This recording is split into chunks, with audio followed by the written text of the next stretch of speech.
think you have what it takes to be a foster feline parent? Yes, and here to tell us is the Pet Buzz Dream Team member, certified animal behaviorist, Beth Adelman. A big hello to you and welcome back to the Pet Buzz, Beth. Hello to both of you. It's so nice to be here. So why is fostering such a rewarding experience? Well, for me, I love the fact that the cats that I send out into their new homes are ready. They are person ready. They are good with scratching the scratching post, using the litter box. They're friendly, they're social. So they may not be all of those things when I get them, but they are all of those things when they go out. And that means that they're going to be loved and cherished and stay in their forever home forever. Beth, can you review with us why some animals need fostering? I mean, what's the story? Why are there so many, or maybe there's so few animals that need fostering? What's the deal with that? Well, during COVID, shelters, cat cafes, etc., have all been closed. Some have reopened, some have not. And so there's been a huge increase in the need for fostering. But even when everything is reopened, there are cats who need fostering. And often those are very young kittens that need round the clock or very intensive care. They might be sick cats. They might be cats with special needs. They might be cats who just don't do well in a shelter setting or a cat cafe setting, who are just, nervous and possibly defensive or aggressive in a situation where there's a lot of other animals around, but are actually very sweet and calm and relaxed when they're in someone's home. So then describe for us some of the cats that a foster mom or dad could take in. Any kind of cat you're dreaming of, you can foster. But even groups that have facilities like shelters and cafes and so forth, you can take in kittens, young kittens. You can take in adolescents that are just very active and don't do well in a shelter situation because they're too active. Seniors especially, and sweet older cats who just want to sit on the couch next to you. Sometimes sick cats or special needs cats that might be missing a limb or have other special needs.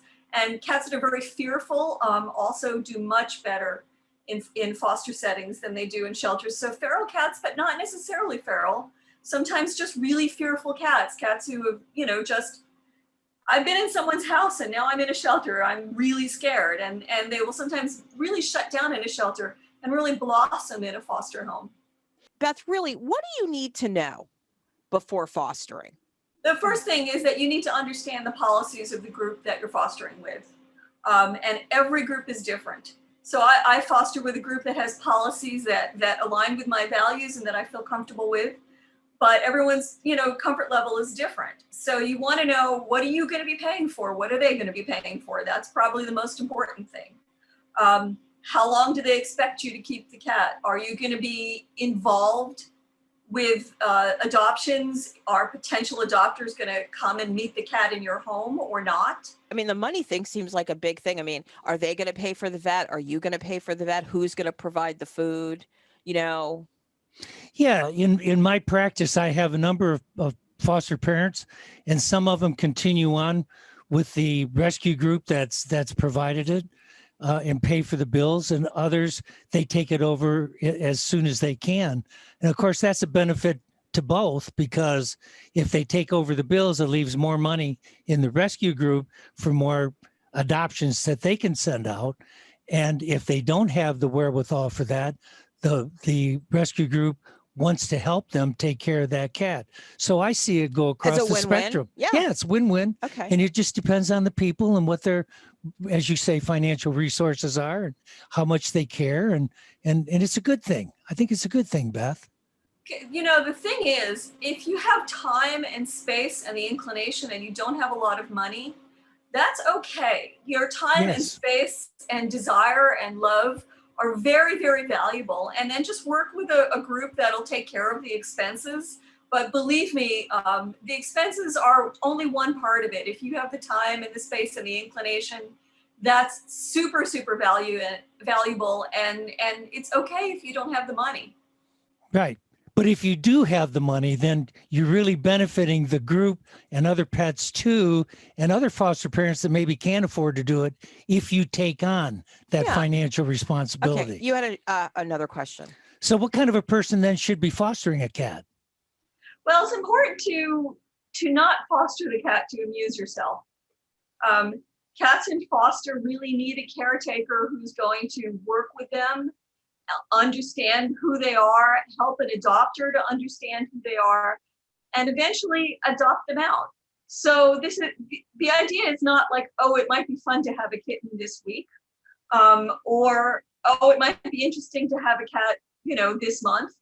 On the other hand, it is good for someone who loves cats but doesn't necessarily want to make a long-term commitment or isn't able to make a long-term commitment. Or if you are in love with seniors or in love with kittens or that kind of thing, that it can be great for you. But it's important to know that it's work and it's a commitment. And so it is super amusing and rewarding and fun, but it's not only amusing. It's not just for amusement. So in other words, you have to think and make sure you're ready for this type of commitment, even though you may love cats. Okay. Just be responsible. Yeah.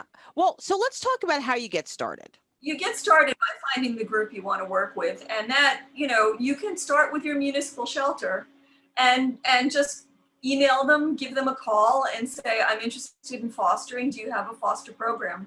A lot of large municipal shelters actually have training programs for fosters, particularly if you want to take in kittens or a special needs cat. So that can be great. You can also work with smaller groups, and it's more just a question then of honestly looking up online, what are the cat rescue groups in your area, and giving them a call. But I think you need to interview as you would, any other serious commitment that you're making, and ask them what their policies are, what kinds of cats they get in. Some groups only take in feral cats or cats with behavior problems, and you may or may not feel ready for that. You may also or may not feel ready for taking in kittens that are very young when you have or haven't been trained. Taking care of young kittens seems like a lot of fun, but it's actually a lot of work. And so if you want to do that and it's your first time doing it, you really need to take a class. And so you want to work with a group that will give you some training to show you how to do that. So you have to think about how much support do I need and who's going to give me that support. Talk to us about some other important consideration when we're fostering cats. Well, I think the most important thing that I want everyone to think about is if you have your own cats at home, to think about what's going to work for them. And I want to kind of put this to you as if you have children.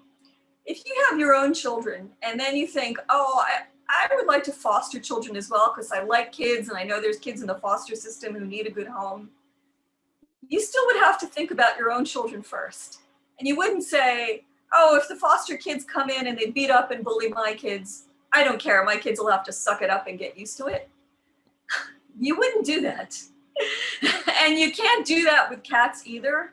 So the first thing is, if you do have cats at home, you need to think about, would your cats be okay with fosters? What kind of fosters would your cats be okay with? Or possibly, do you have a large enough living space that you can keep your fosters in another part of the house? So I really want to encourage everyone, if you already have cats, to think hard about your own cats before you bring in foster cats. What other tasks do foster parents, moms and dads take on other than caring for the cat? Well, you're caring for the cat in your home. Let's just emphasize that this is already a pretty big task. But you may also have to take the cat to the vet. We're doing kittens now, and so our kittens need periodic vaccinations. They needed a trip to get spayed and neutered. We had to weigh them every day because when kittens are very young, they need to be weighed. And we needed to make sure they were the right weight for spay and neuter. But even with adult cats, they may need vet visits. You're certainly responsible for keeping an eye on their health and letting the foster group know if you feel like the cat needs to go to the vet. And you may have to take them to the vet yourself, even if you don't have to pay for it. Some groups also want you to help screen potential adopters. I like to do that because I feel like I know my fosters best. They certainly want to give the potential adopters a chance to meet the cats, and that may be virtual. Right now it typically is, but it may also be in your home. And so you have to think, am I comfortable with someone coming to my home and meeting my foster cat and seeing if they like them? Many groups will also invite you to have input into whether or not that adopter is a good choice for your foster cat. A lot of work involved. All those good suggestions too. You're also going to have to take a lot of pictures of them because every foster group wants to put pictures of the cats online. I don't find that to be a problem. My phone is full of pictures of my foster cats because I just think they're adorable. But that is also going to be your responsibility to have to take pictures, send them into the foster group, and sometimes write up a little description of them so that they can be presented for adoption. Why is it important as a foster parent to always keep the big picture in mind? Well, eventually the cats are going to leave. Yeah. And I take them in with that understanding. My husband cries a lot when our foster kittens leave. I don't. And it's not because I don't love them, and it's not because I don't miss them, because that certainly is the case.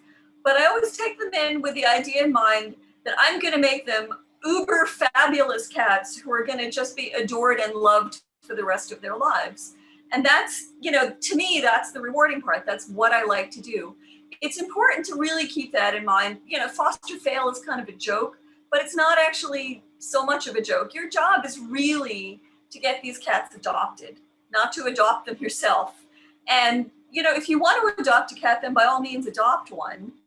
But your job is really to help them move through the system in a way where they are comfortable and can blossom and can be their best selves so that they can get adopted in a way where they will be loved forever. Thanks, Beth, for joining us today on the Pet Buzz, the Pet Talk radio show that discusses how to enhance that bond between pets and their people. Thank you so much for having me. It's always such a pleasure to talk to you.